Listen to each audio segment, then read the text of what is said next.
tentang keperawatan jiwa halusinasi. Perkenalkan, nama kelompok kami dari Saya Nadia Triwadiksi. Saya Widya Fitrahmi. saya Helmi Menjadi, Saya Yamin Abiansa. saya Sulika Septrianda, saya Rida Nangreni Bestari, Saya Ike Deslianti. Saya Priska Sofia Gani Rohina. saya Dalina Gita Sali. Baiklah, itu nama dari kelompok kami. Selamat menyaksikan video kami. A. Konsep halusinasi. Yang pertama, definisi halusinasi. Halusinasi adalah salah satu gejala gangguan sensori persepsi yang dialami oleh pasien gangguan jiwa. Pasien merasakan sensasi berupa suara, penglihatan, pengecapan, perabaan, atau penghidupan tanpa stimulus yang nyata. Menurut Zelika 2015. Yang kedua, ada menurut Darmaja 2014, halusinasi adalah persepsi sensori yang salah satu pengalaman persepsi yang tidak sesuai dengan kenyataan. Yang ketiga, menurut Pembayung 2015, halusinasi adalah hilangnya kemampuan manusia dalam membedakan rangsangan internal atau pikiran dan rangsangan eksternal dunia luar. Halusinasi adalah persepsi atau tanggapan dari pencederaan tanpa adanya rangsangan stimulus eksternal.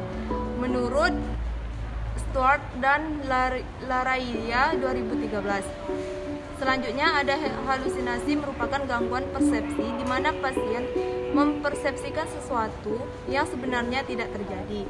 Berdasarkan beberapa pendapat di atas, yang dimaksud dengan halusinasi adalah gangguan persepsi sensori di mana klien mempersepsikan sesuatu melalui panca indera tanpa ada stimulus eksternal. Halusinasi berbeda dengan ilusi, di mana klien mengalami persepsi yang salah terhadap stimulus. Salah persepsi pada halusinasi terjadi tanpa adanya stimulus eksternal yang terjadi. Stimulus internal dipersepsikan sebagai suatu yang nyata ada oleh klien. 2. Etiologi.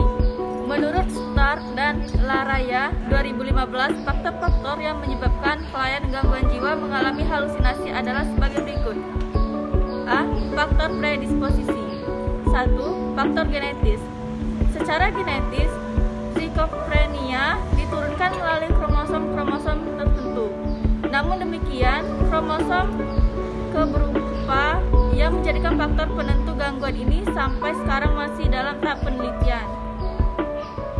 Anak kembar identik memiliki kemungkinan mengalami skizofrenia sebesar 50% jika salah satunya mengalami skizofrenia, sementara jika dizolte peluangnya sebesar 15%. Seorang anak yang salah satu orang tuanya mengalami skizofrenia berpeluang 15% mengalami skizofrenia, sementara bila kedua orang tuanya skizofrenia, maka peluang menjadi 35%.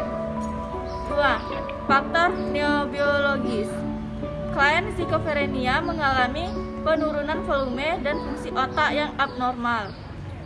Neurotransmitter juga ditemukan tidak normal, khususnya dopamin, serotonin, dan glutamat.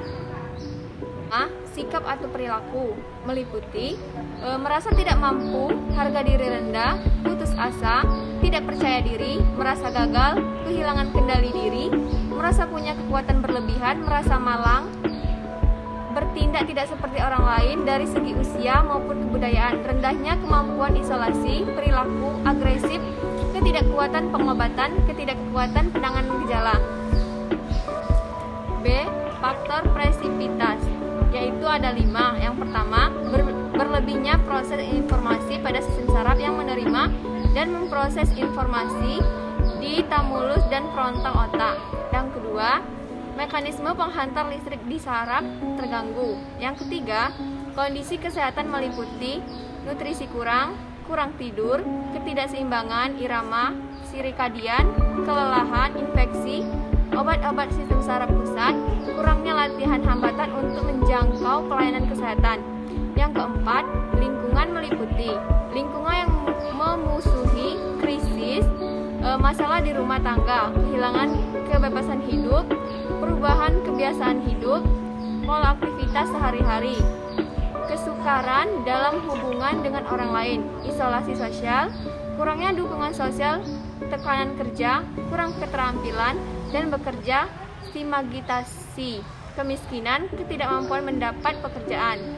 Dan yang kelima, sikap atau perilaku meliputi merasa tidak mampu, harga diri rendah, putus asa, tidak percaya diri, merasa gagal, kehilangan kendala diri, merasa punya kekuatan berlebihan. 3. Rentang respon. Halusinasi merupakan salah satu respon maladaptif individual yang berbeda rentang respon neurobiologi atau Stuart and Laria 2013 dalam Usala 2015. Ini merupakan persepsi maladaptif. Jika klien yang sehat persepsinya akurat, mampu mengidentifikasikan dan menginterpretasikan stimulus berdasarkan informasi yang diterima melalui panca indera atau pendengaran, penglihatan, penciuman, pengecapan, dan perabaan. Klien halusinasi mempersepsikan suatu stimulus panca indera walaupun stimulus tersebut tidak ada. Di antara kedua respon tersebut adalah respon individu yang karena suatu hal mengalami kelainan persepsi, yaitu salah mempersepsikan stimulus yang diterimanya. Yang tersebut sebagai ilusi klien mengalami jika interpretasi yang dilakukan terhadap stimulus panca indera tidak sesuai stimulus yang diterimanya tentang respon tersebut. Adapun jenis halusinasi menurut Stuart dan Usalia, jenis halusinasi antara lain adalah yang pertama adalah halusinasi pendengaran atau auditorik 70%. Karakteristik ditandai dengan mendengar suara, terutama suara-suara orang. Biasanya kalian mendengar suara orang yang sedang membicarakan apa yang sedang dipikirkannya dan memerintahkan untuk melakukan sesuatu.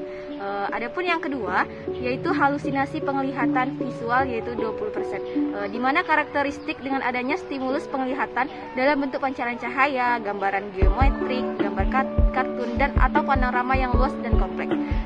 Penglihatan bisa menyenangkan atau menakutkan. Adapun yang ketiga yaitu halusinasi penghindu atau olfaktory. Karakteristik ditandai dengan adanya bau busuk, amis dan bau yang menjijikan seperti darah, urin atau feses. Kadang-kadang tercium bau harum, biasanya berhubungan dengan stroke, tumor, kejang dan demensi. Adapun yang keempat yaitu halusinasi peraba atau taktil. Karakteristik ini ditandai dengan adanya rasa sakit atau tidak enak tanpa stimulus yang terlihat. Contohnya merasakan sensasi listrik datang dari tanah, benda mati atau orang lain. Yang terakhir yaitu halusinasi pengecap atau gustatory, di mana karakteristik ini ditandai dengan tingkat ansietas yang dialami dan kemampuan klien mengendalikan dirinya. Semakin berat fase halusinasi, klien semakin berat mengalami ansietas dan makin dikendalikan oleh halusinasinya. Baiklah, 7 penataalsanaan. Pertama ada penataalsanaan farmakologi, yaitu pemberian chlorpromazine atau warna orange. Dapat diberikan secara personal atau suntikan intramuskular dengan dosis permulaan adalah 25-100 mg dan diikuti peningkatan dosis. Lalu ada pemberian haloperidol yaitu warna putih besar. Dosis untuk orang dewasa adalah 1-6 mg seharian terbagi jadi 6-15 mg untuk keadaan berat. Lalu ada dosis parenteral untuk orang dewasa 2-5 mg intramuskular setiap 1-8 jam. Lalu ada pemberian tripikendali yaitu warna putih kecil. Dosis dan cara pemberian untuk dosis awal sebaiknya rendah yaitu 12,5 mg dan diberikan tiap 2 minggu sekali. Lalu ada penataalsanaan non-farmakologi yaitu penataalsanaan untuk membantu klien halusinasinya dimulai dengan 1. Membina rasa kepercayaan kepada klien yaitu dengan memfasilitasi pasien untuk nyaman menceritakan masalahnya, lalu hindarkan menyalahkan pasien, dan setelah klien menyadari halusinasi dialaminya adalah masalah yang harus diatasi, maka selanjutnya klien perlu efektif mengatasi masalahnya sendiri. Lalu kedua adalah berinteraksi dengan orang lain, yaitu klien dianjurkan untuk meningkatkan keterlibatan hubungannya sosial dengan orang lain. Lalu beraktivitas secara teratur dengan menyusun kegiatan harian. Baiklah, selanjutnya ada konsep ASCAP. Yang pertama yaitu pengkajian keperawatan. Pengkajian adalah langkah-langkah awal dalam pelaksanaan asuhan keperawatan. Yang pertama yaitu yang perlu kita kaji adalah keluhan utama pasien, status kesehatan fisik dan emosional, riwayatan pribadi dan keluarga, sistem dukungan dalam keluarga, kegiatan sehari-hari, kebiasaan dan keyakinan, pemakaian obat yang diresepkan, pola coping, keyakinan dan nilai spiritual. Kemudian data subjektifnya, yang pertama mendengar suara menyuruh, mendengar suara mengajak bercakap-cakap, melihat bayangan, mencium bau darah, dan lain-lain. Kemudian data objektif, yang pertama mengarahkan telinga pada sumber suara, bicara atau tertawa sendiri, marah-marah tanpa sebab, tatapan mata, dan lain-lain. Kemudian pengkajian menurut Yosep 2014 yaitu yang pertama ada jenis halusinasi, yang kedua ada isi halusinasi, yang ketiga ada waktu halusinasi, keempat frekuensi halusinasi, kelima situasi munculnya halusinasi, dan kemudian respon terhadap halusinasi. Selanjutnya fase halusinasi. Fase halusinasi dibagi menjadi 4 fase. Yang pertama yaitu halusinasi bersifat menyenangkan. Karakteristiknya, klien mengalami keadaan emosi seperti ansietas atau kecemasan, kesepian, rasa bersalah dan takut serta mencoba untuk berfokus pada penanganan pikiran untuk mengurangi ansietas. Perilakunya yang tampak pada fase pertama yaitu menyeringai atau tertawa yang tidak sesuai. Selanjutnya fase kedua yaitu halusinasi umum. Halusinasi menjadi tampak menjijikkan. Karakteristik dari fase ini yaitu pengalaman sensori bersifat menjijikkan dan menakutkan. Klien melalui lepas kendali dan mungkin mencoba untuk menjauhkan diri dengan sumber yang didepresikannya. Perilaku yang tampak pada fase ini yaitu peningkatan sistem syaraf otonom yang menunjukkan kecemasan seperti peningkatan pada nadi, pernapasan, dan tekanan darah. Selanjutnya yaitu fase ketiga, yaitu pengalaman sensori menjadi berkuasa, di mana karakteristiknya klien menghentikan perlawanan terhadap halusinasi dan menyerah pada halusinasi tersebut. Perilaku yang tampak yaitu cenderung mengikuti petunjuk yang diberikan halusinasi daripada menolaknya. Selanjutnya fase keempat yaitu halusinasi menjadi lebih rumit, melebur dalam halusinasinya. Karakteristiknya yaitu pengalaman sensori menjadi mengancam dan menakutkan jika klien tidak mengikuti perintah. Perilaku yang tampak yaitu menyerang seperti panik. Selanjutnya itu ada tanda dan gejala halusinasi. Tanda dan gejala halusinasi ini dibagi berdasarkan jenis halusinasinya. Yang pertama pendengaran. Tanda dan gejalanya itu mendengar suara atau kebisingan. Selanjutnya itu penciuman, di mana tanda dan gejala dari penciuman yaitu mencium bau-bau seperti bau darah, urin, feses, dan lainnya. Selanjutnya itu pengecapan, di mana tanda dan gejala ini merasa mengecap rasa seperti rasa darah, urin, dan feses. Selanjutnya itu ada perabaan, di mana mengalami nyeri atau ketidaknyamanan tanpa stimulus yang jelas. Selanjutnya itu sinestetik, di mana merasakan fungsi tubuh seperti aliran darah, arteri, pencernaan makanan. Selanjutnya itu yang terakhir ada kinestetik, di mana merasakan pergerakan sementara, berdiri tanpa bergerak. Diagnosa halusinasi yang didapat itu gangguan persepsi sensori, halusinasi pendengaran. Intervensinya yaitu rencana tindakan, tujuannya pasien mampu mengontrol halusinasinya dengan kriteria hasil. 1. Pasien mampu mengenal halusinasinya. 2. Pasien mampu mengontrol halusinasi dengan cara menghardik. 3. Pasien mampu mengontrol halusinasi dengan makan obat teratur. 4.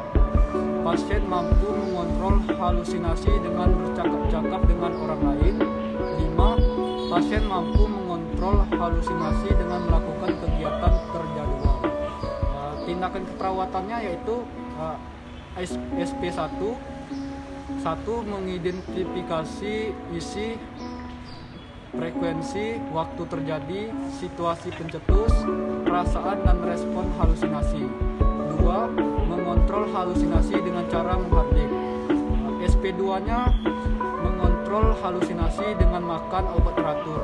SP3 mengontrol halusinasi dengan bercakap-cakap dengan orang lain. SP4 mengontrol halusinasi dengan melakukan kegiatan terjadwal. Baiklah, saya akan menyampaikan kesimpulan dari pekajian kami, yaitu proses keperawatan merupakan metode ilmiah dalam menjalankan proses keperawatan dan menyelesaikan masalah secara sistematis. Penerapan ini diharapkan untuk menjadi pola pikir kepada klien kita agar mudah dalam mengatasi halusinasinya dan kembali seperti normal lagi. Jadi, itulah hasil dari kelompok kami. Terima kasih. Baiklah, itulah hasil dari pekajian